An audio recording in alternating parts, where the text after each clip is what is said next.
Hi, I'm Jason Henry. I'm the CEO at The Well, and I am here to talk to you today about all things well. Who is The Well? What do we do? And why do we do it? And how do we do it?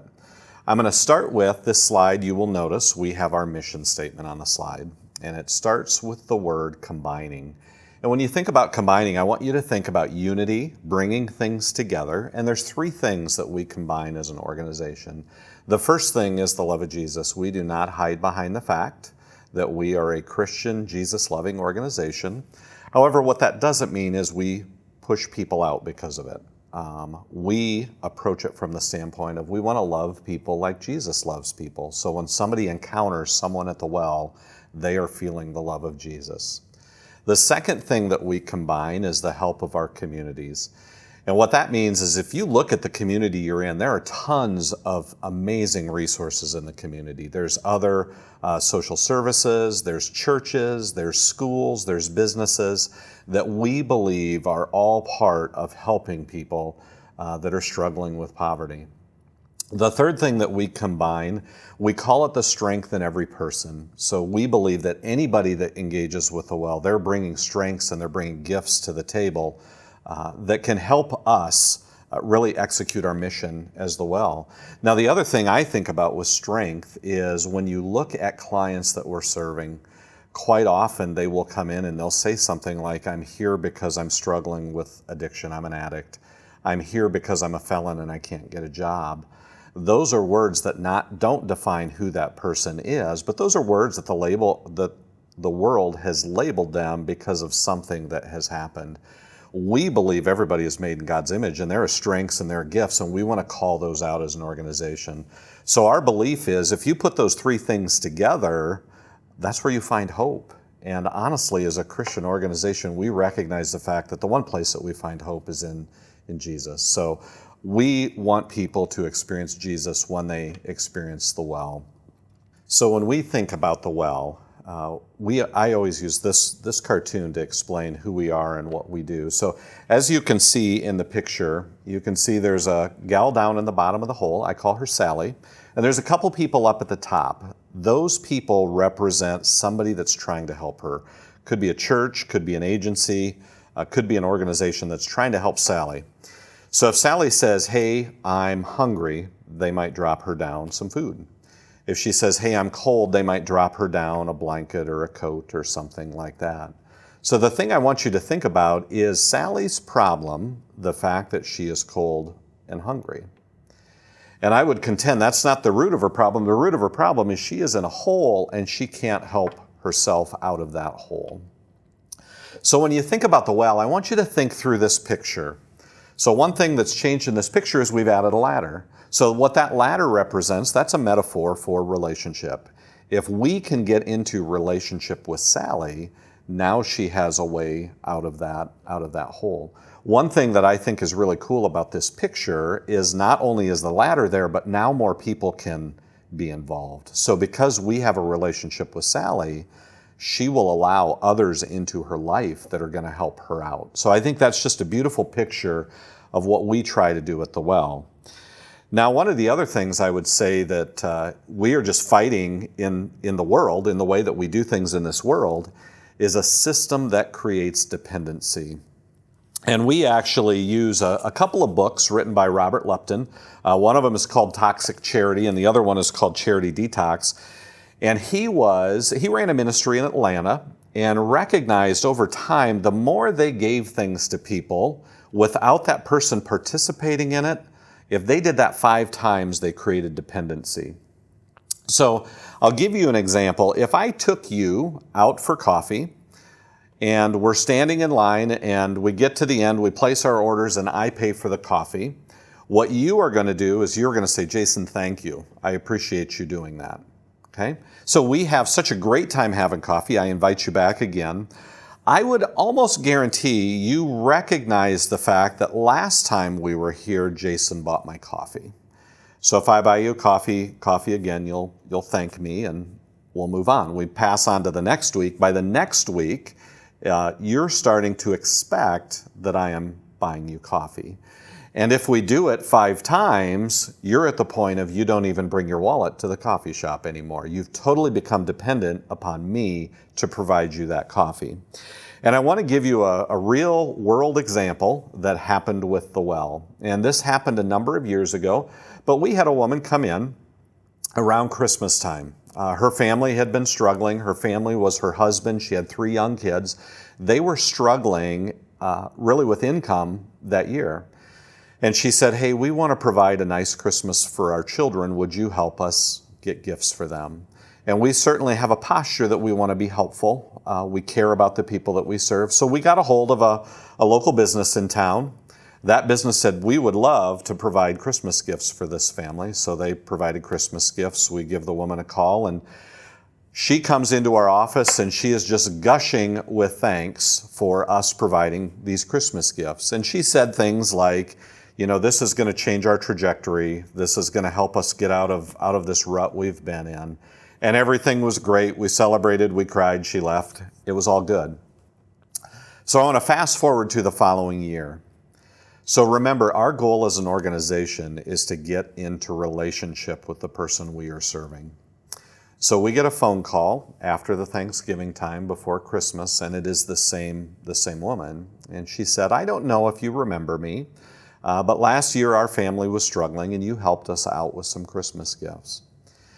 Now our team is starting to recognize, hey, we want to be in relationship with this person. And the last time we heard from her was last year when we delivered Christmas gifts with her. So there's a miss in here. Well, even though there was a miss, we still wanted to help. So we reach out to the same business. The business provides gifts. She comes in, thank you, thank you, thank you. This is going to change the trajectory of our life. Okay. I'll fast forward to the 3rd year. And the 3rd year, I'd say her tone changed. We get a phone call after Thanksgiving time, and it went something like this. This is so-and-so. You have helped me the last couple of years with Christmas gifts. Our family is still struggling. And what she said is, when can I expect to pick up those gifts this year? And that was the aha to our team, that we are walking this woman and her family down a road of dependency. So we are constantly working on how do we partner with somebody in such a way that we don't create dependency through that partnership. So I'll give you just a quick history of the well. The well actually goes all the way back to 2011. There was a group of us that got together in the community, included business leaders, church leaders, just people in the community that cared for folks that were in the margins. And we said there's got to be a better way to serve people that are in the margins. And out of that cropped the Well Resource Center. And really the original intent behind the Well Resource Center was churches were recognizing the fact that people were coming in, churches were providing resources to them, and they kept coming back.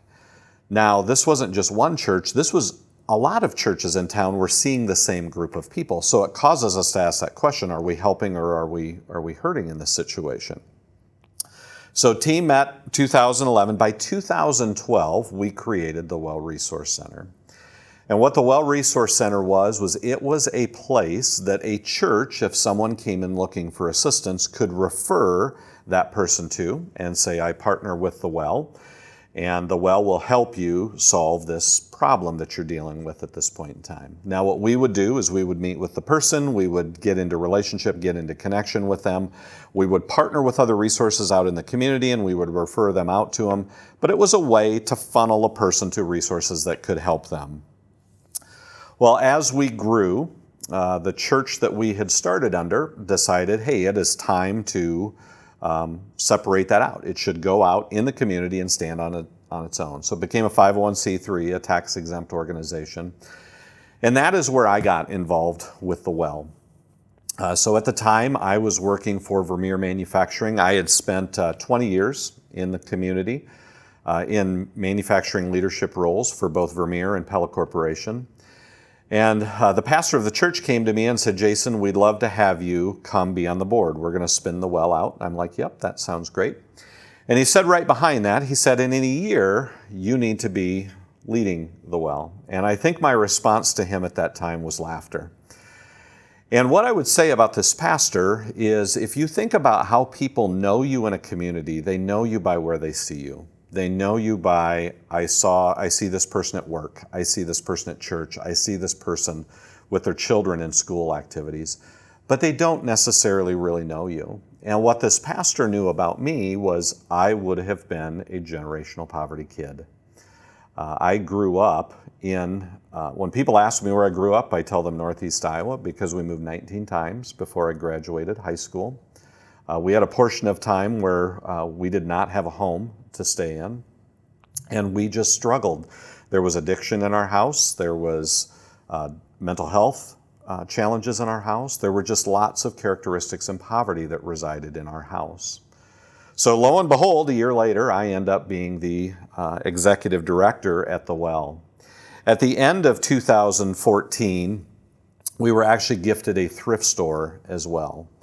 And this thrift store, when we were gifted it, we looked at it as this is a great way to generate revenue to do more ministry inside of the community. I think we underestimated the amount of ministry that actually happens in a thrift store. So if you ever encounter our thrift store, chances are if somebody knows you, you'll be greeted by name. Chances are if you start telling stories, you might have someone pray for you. So we want to connect with our customers in a really special way. We want them to experience the love of Jesus. So by 2018, everything was centralized to our facility that we have in Pella on Oskaloosa Street.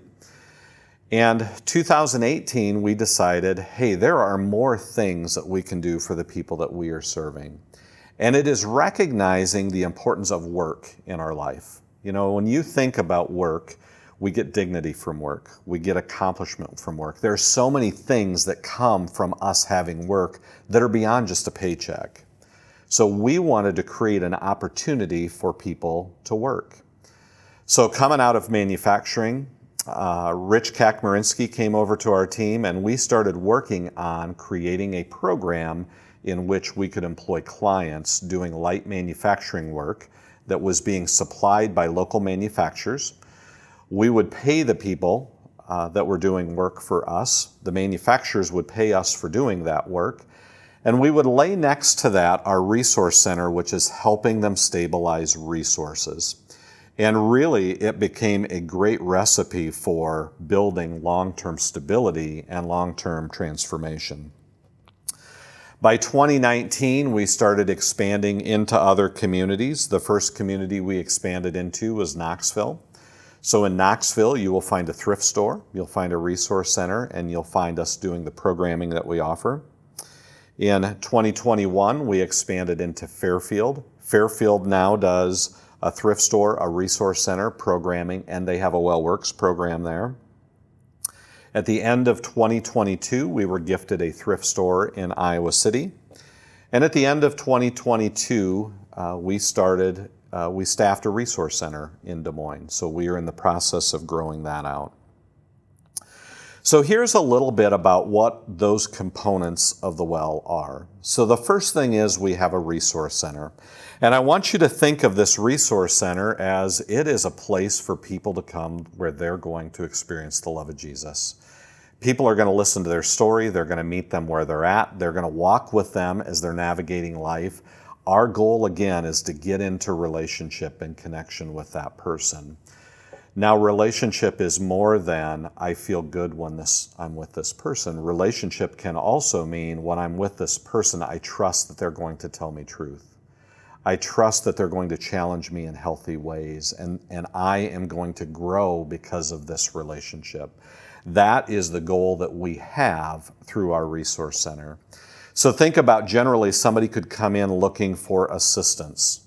Again, the system is built around I go to places to get resources I need.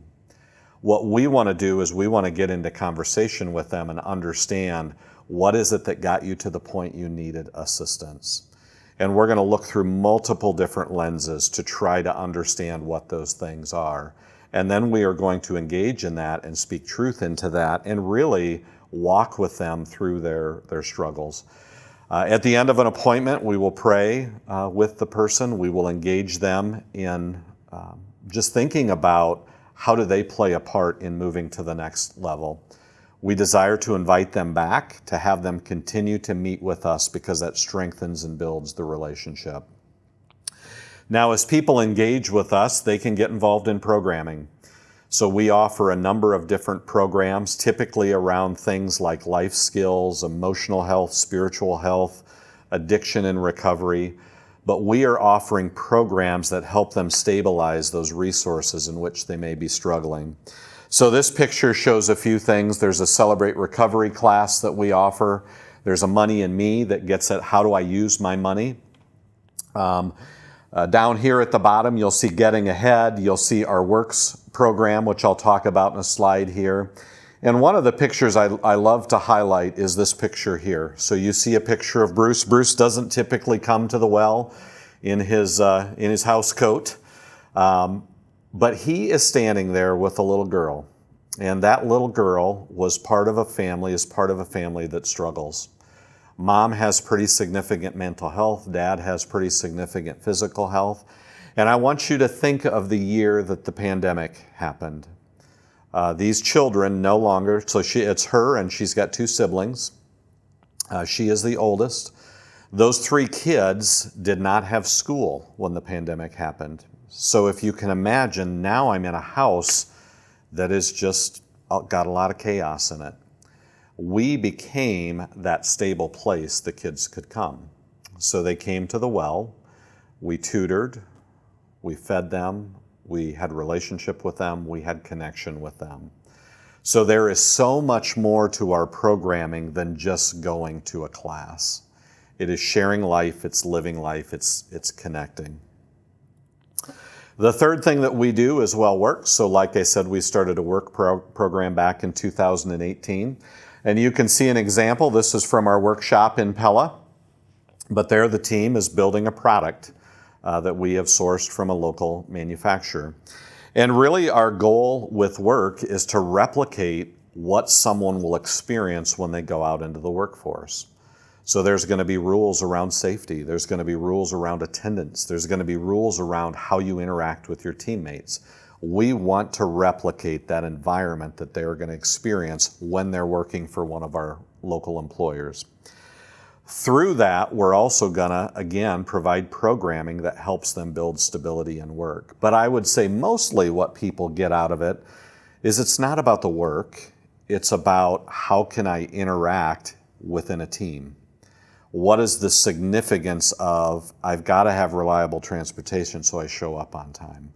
How do I feel when I accomplish something at work? So we're building a person's dignity as we do that program. And then the last thing that we have is we do social enterprises. And one of the social enterprises we have is a thrift store. So people donate gently used items to our thrift stores. We will resell them. The profit we generate helps fund other areas of the organization. And like I said earlier in the video, I think we were always amazed at how much ministry actually happens in our thrift store. Now, one of the stories my wife shares, who was our first manager of our thrift store, was a woman who had come up to the counter. She had $20 in her wallet, and her bill came up to something like $23. So she said, I've got to pull something out. And one thing that she had in front of her was she had a picture to hang on her wall. And the picture said something like hope or love or something like that. And she said, I guess I'll pull this out of the cart because I don't have any of that in my life. That should be a trigger for us to say, here's a woman that is hurting. Here is a woman that needs to feel the love of Jesus. This is our opportunity to engage with that customer and show her the love of Jesus and meet her where she's at and engage her in that. So that is extremely important to us when a customer encounters the thrift store. So that should give you a good glimpse of all of the things that we do at the well. I would encourage you to spend time actually in the well, touring and seeing what we do and talking to people. And I'm thankful that you watched this video and hope to engage you soon.